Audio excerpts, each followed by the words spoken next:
O que é que Deus falou lá na sarça ardente para Moisés? Tira a sandália, porque eu quero falar contigo por inteiro. Mas aqui diante da glória o anjo cobre o pé para não mostrar. E olha que o anjo, irmãos, o anjo que não caiu não tem como pecar, porque o anjo só faz aquilo que Deus quer que ele faça. E o anjo cobre os pés, tapa o rosto. Eu e você precisamos ter muito mais reverência para com o nosso Deus, porque nós ainda somos falhos e nós pecamos. Aí vem no 6,3, santo, santo, santo. Por que precisava ser 3 vezes?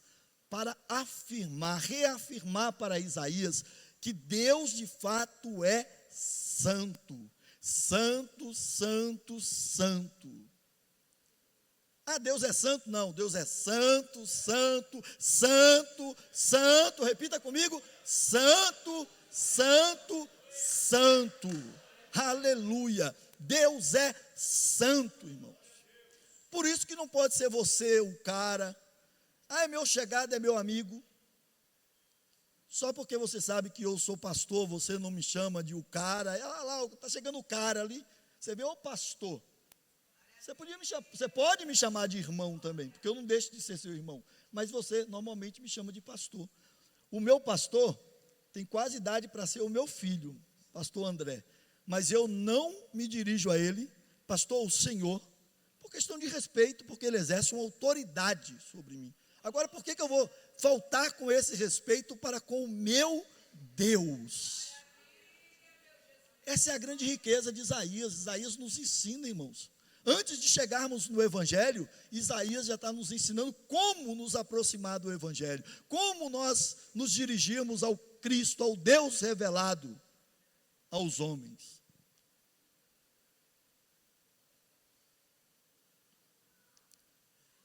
Aí Isaías, depois de ter essa visão maravilhosa, Isaías olha para si.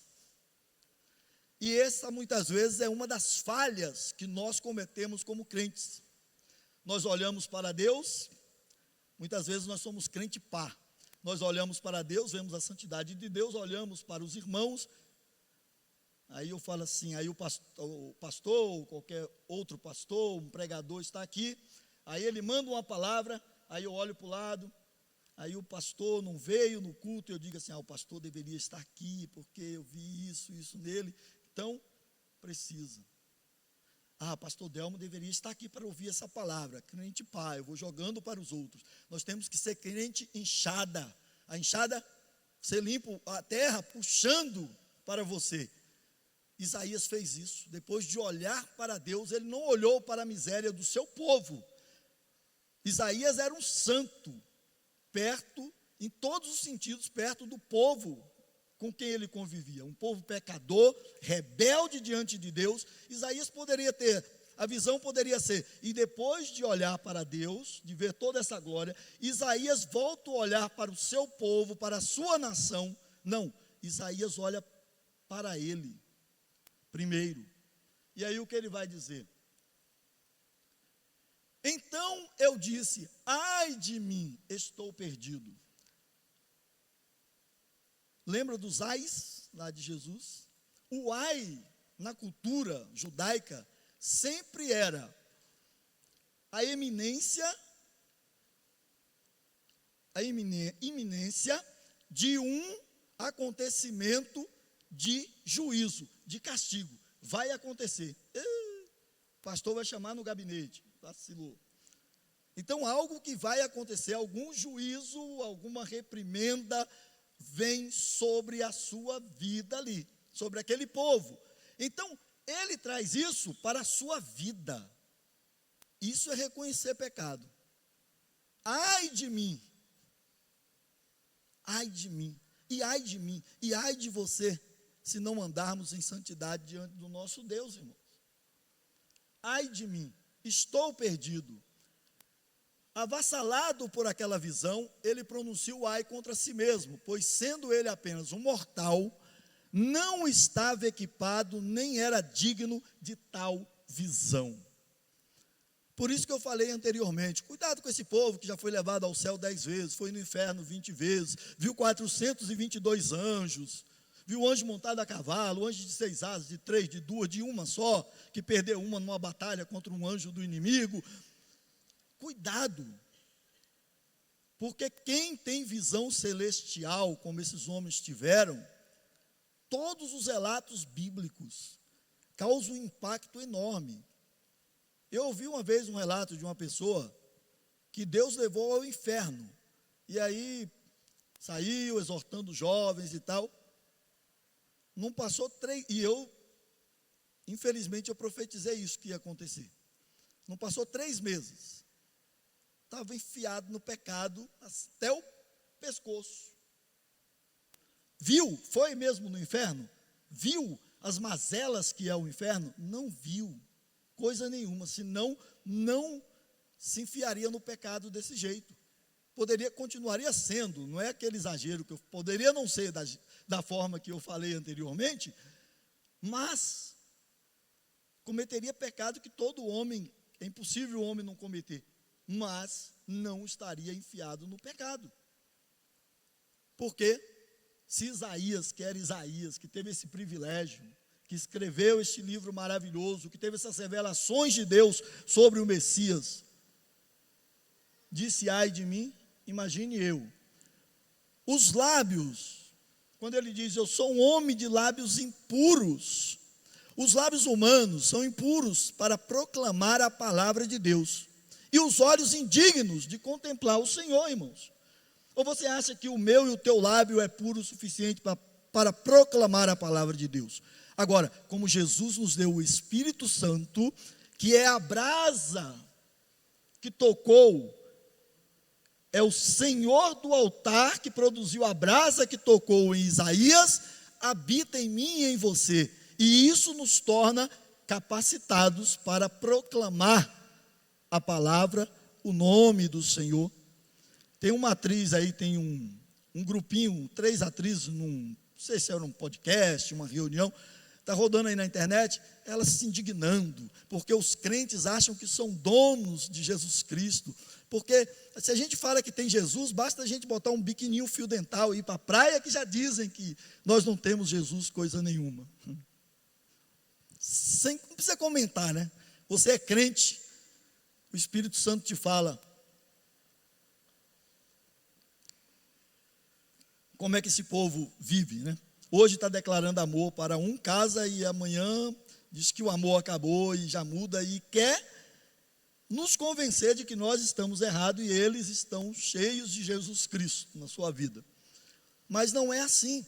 Os nossos lábios e os nossos olhos, assim como de Isaías, seriam impuros para proclamar o nome, para ver o Senhor da glória. Agora, a nossa graça, o Espírito Santo veio, habita em nós, e ele nos torna puro. É comum você ouvir do celebrante da ceia: irmãos, se fosse por merecimento, nenhum de nós aqui tomaríamos a ceia. Mas é a graça que operou sobre nós, e a presença do Santo Espírito, que é Deus, Pai, Filho e Espírito Santo, a mesma essência, o mesmo Deus, que habita em nós, e ele nos capacita à ceia, à presença, à comunhão com ele, acesso ao trono de graça, e assim por diante. Lábios purificados, já adiantei aqui, a brasa tirada do altar, do Deus do altar, tocou os lábios dele. Hoje nós não precisamos. Se aparecer alguém dizendo assim: não, vem aqui na minha igreja, porque aqui nós fizemos, cuidado para não queimar a boca, um altar de brasas que vai purificar. Para quê? Se você é a habitação do próprio Deus. Hoje é Deus, quando entrou na sua vida e foi habitar em você e com você, que purificou os seus lábios. E todas as vezes que eu e você pecamos, nós nos arrependemos, pedimos perdão e volta a nossa purificação de lábios e de olhos.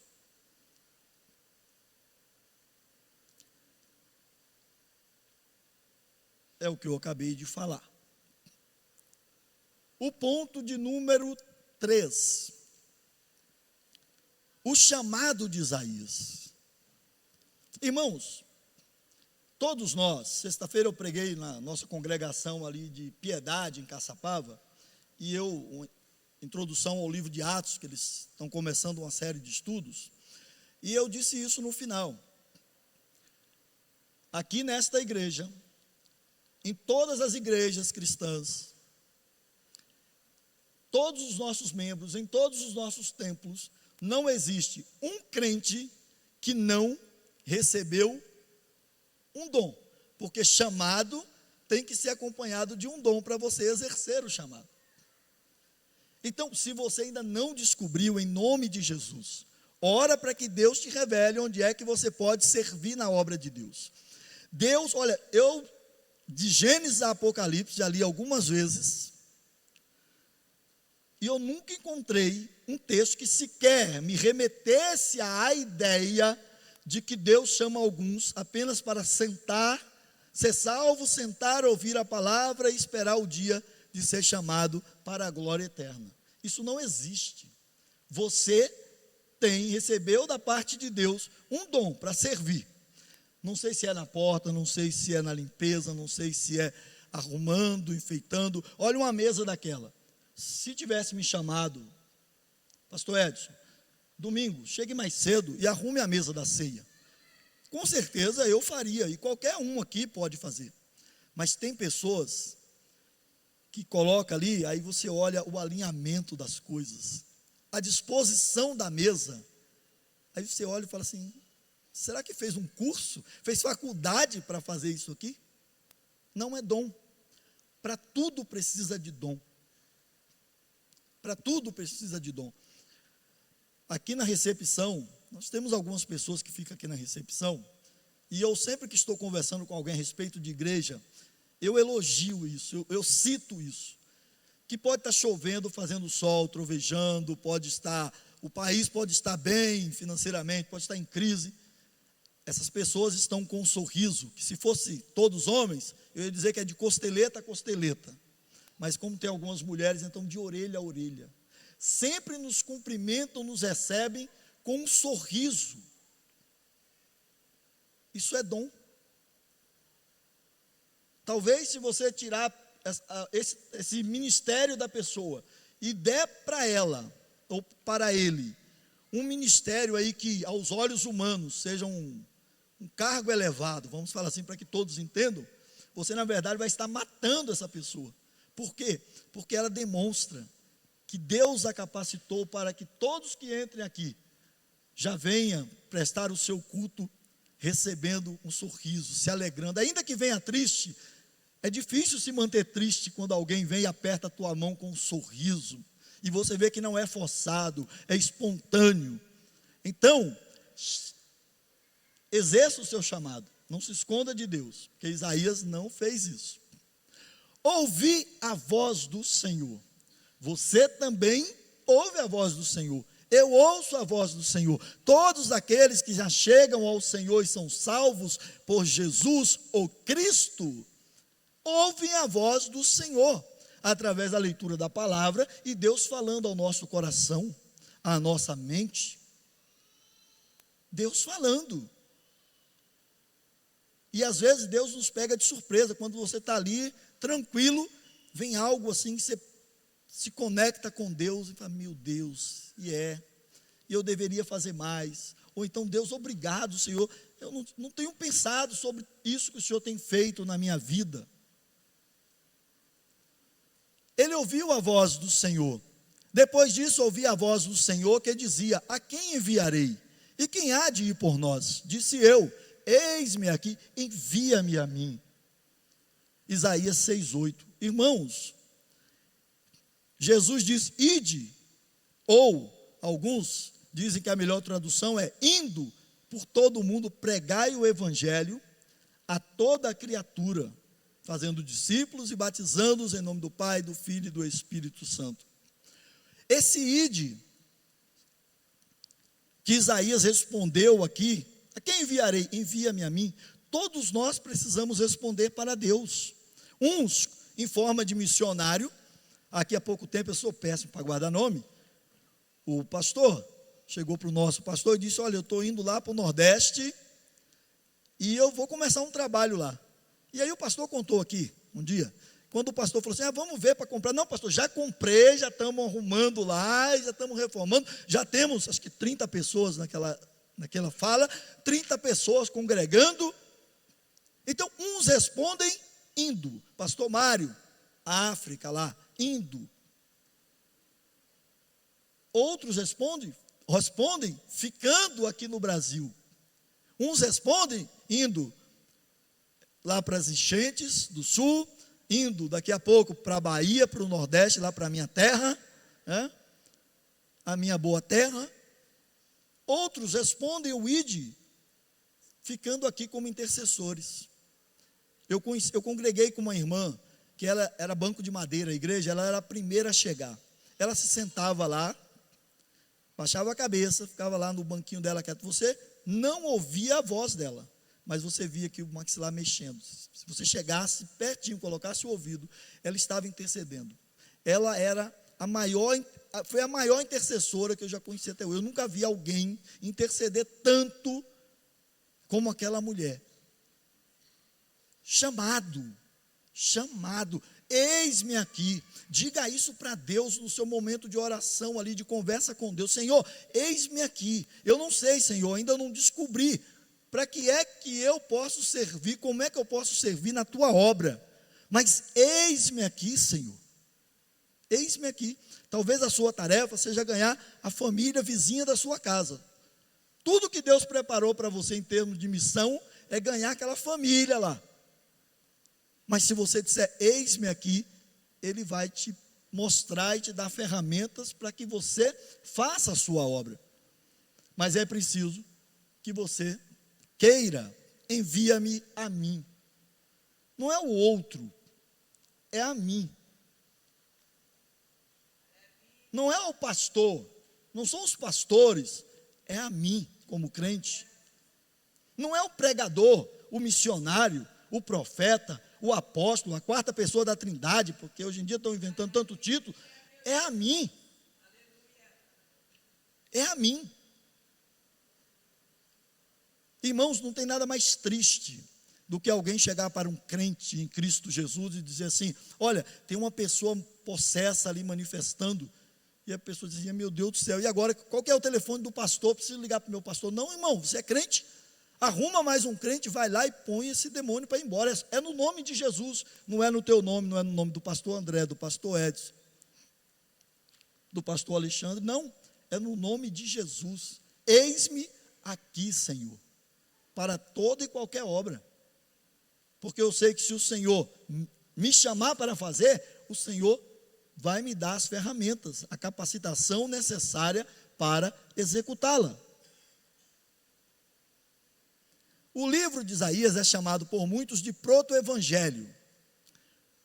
E aqui nesse capítulo 6, nós encontramos, irmãos, 6 dos 8 pontos centrais de um culto cristão.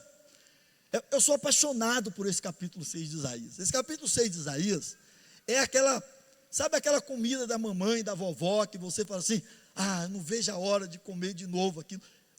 Para mim, esse capítulo 6 de Isaías é isso. Vez em quando e vez em sempre eu estou lendo esse capítulo 6 de Isaías, porque ele é tão rico que eu tenho certeza que tem muitas coisas que eu posso extrair daqui que eu ainda não consegui extrair. Confissão de pecado. Quando você entra para prestar um culto a Deus, qual que é a sua primeira atitude? Dobrando o joelho, ou sentando na sua cadeira, ou ficando de pé? Orar a Deus e confessar os seus pecados. Senhor, eu vou prestar um culto a Ti. Se você não tem feito isso, tem que fazer. Eu vou prestar um culto a Ti, Senhor. Eu sei que o Senhor não recebe culto de lábios impuros, de pessoas que estão em pecados. O Senhor é santo, então perdoa os meus pecados, para que o Senhor aceite, receba o meu culto. Então, esse é o primeiro ponto de um culto cristão. Esse é uma atitude, é um ato que nós fazemos, é de nós para Deus. Por isso a seta ali. Eu peço perdão para Deus. Senhor, perdoa os meus pecados. Porque tem pecado que você nem lembra, mas você sabe que você uma hora pensou, olhou para alguém, julgou, e você nem lembra mais. Mas Senhor, sonda aqui o meu coração e perdoa os meus pecados, Senhor. Eu sei que tem pecado que eu nem lembro que eu cometi, mas perdoa, Senhor, perdoa. Ai de mim, estou perdido, porque sou homem de lábios impuros. Está justificado. Eu e você não somos melhores do que ele. 2, perdão. É de Deus para nós. Mesmo quando você me pede perdão, ou eu peço perdão para você e eu te perdoo, você me perdoa, na verdade, eu não tenho poder para te perdoar. Eu te perdoo porque Cristo me perdoou. Ou seja, vem e eu canalizo para você. Porque se eu não tenho Cristo, adianta você pedir perdão para o incrédulo. Ele não vai se ele pode até falar assim, te perdoo, mas ele não faz nem ideia do que significa de fato o perdão. Porque ele não conhece o Deus do perdão. Com a brasa tocou a minha boca e disse, teus lábios foram purificados, foram tirados os teus pecados. Então, quando eu sou perdoado, meu pecado é tirado, é jogado no mar do esquecimento. Irmãos, nós precisamos estar preparados. Uma igreja grande como a nossa, qualquer dia você pode descobrir que entre nós tem um irmão que já matou 10, 15, 20, era matador de aluguel. Tem um irmão que já puxou cadeia porque estuprou. Tem um irmão que foi um fraudador aí do INSS, deu golpe em banco, pegou muito dinheiro, mas que depois se arrependeu e se converteu. Então os pecados dele foram tirados. O Deus da brasa, do altar que produziu a brasa, tocou os lábios dele. E ele foi perdoado. A ex-prostituta, o ex-assaltante, não importa, para nós o ex das pessoas é o que menos nos interessa. Nós precisamos saber quem é essa pessoa. É um irmão em Cristo, foi lavado e remido pelo sangue de Jesus. Não adianta a gente proclamar isso erguendo o punho aqui, só para ser uma frase de efeito. Nós precisamos colocar isso como uma realidade na nossa vida. Para mim não importa o que você foi. Para mim o importante é que você hoje é um irmão, uma irmã em Cristo Jesus. É uma nova criatura. Se eu não crer nisso, eu não creio no poder de Deus. Se eu não passar a não acreditar nisso, o sacrifício da cruz se torna vão para a minha vida. Porque eu não acredito na mudança. E aí como eu vou fazer com Paulo? Por exemplo. Terceiro ponto de um culto cristão é a adoração. Porque antes de cantar louvor, você começa a adorar. Porque você ora, pede perdão, e você começa aqui. Não é normal? Oh Deus, o Senhor é maravilhoso. Deus, muito obrigado por eu estar aqui, porque o Senhor é um Deus santo. E o Senhor foi me resgatar lá do pecado. O Senhor é maravilhoso estar aqui. Senhor, muito obrigado. Esse tipo de oração está nos lábios de todos nós. Então, é um momento de adoração. E nós, lembra daquela regra? Nós louvamos a Deus pelo que Ele faz, mas o adoramos pelo que Ele é. Por isso, o que é que Abacuque diz?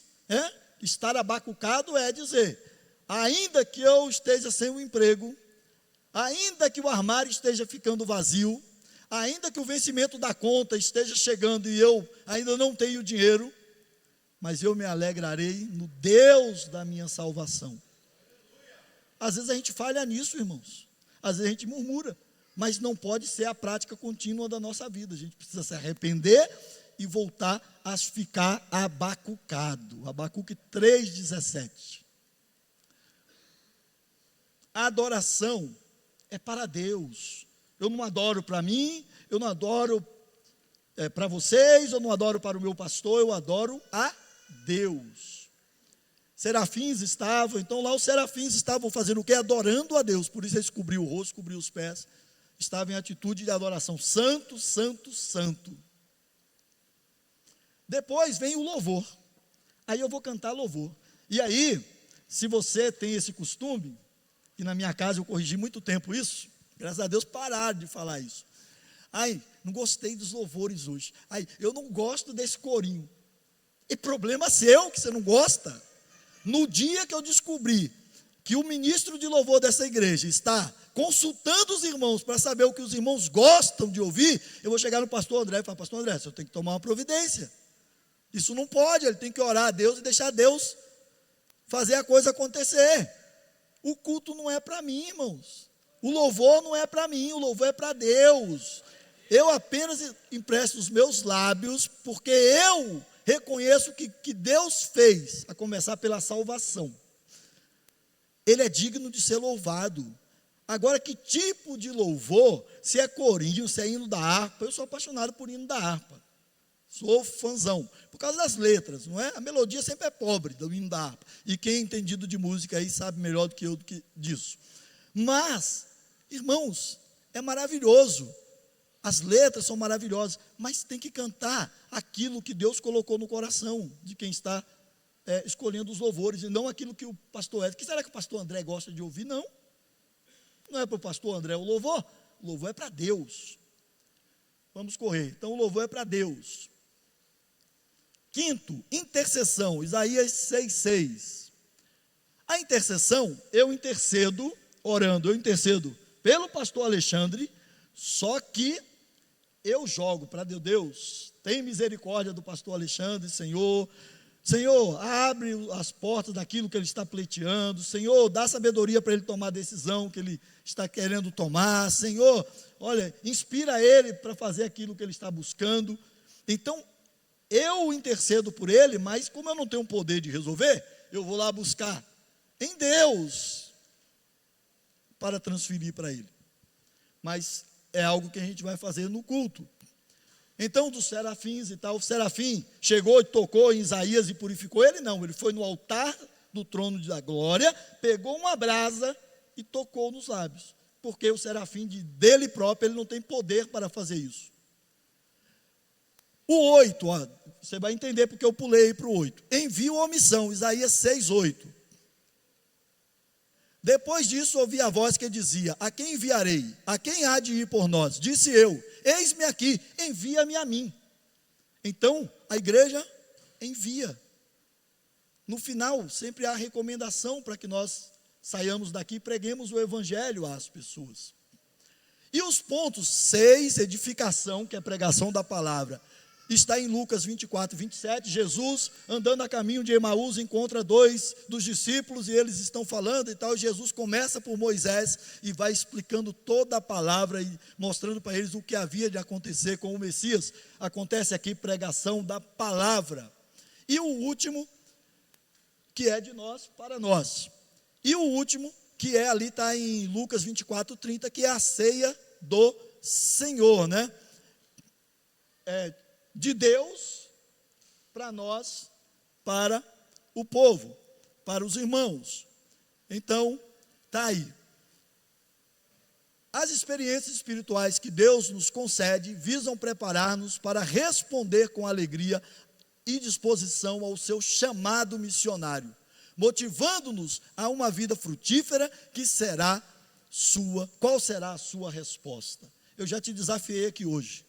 Responda, procure em Deus qual é o seu chamado e responda: Senhor, eis-me aqui, envia-me a mim, ainda que seja só para a casa do vizinho do lado, mas ainda que seja só para parar na porta da igreja, no estacionamento da igreja, não importa, tudo para Deus é bom e é maravilhoso. Eu agradeço a oportunidade, que Deus os abençoe em nome de Jesus.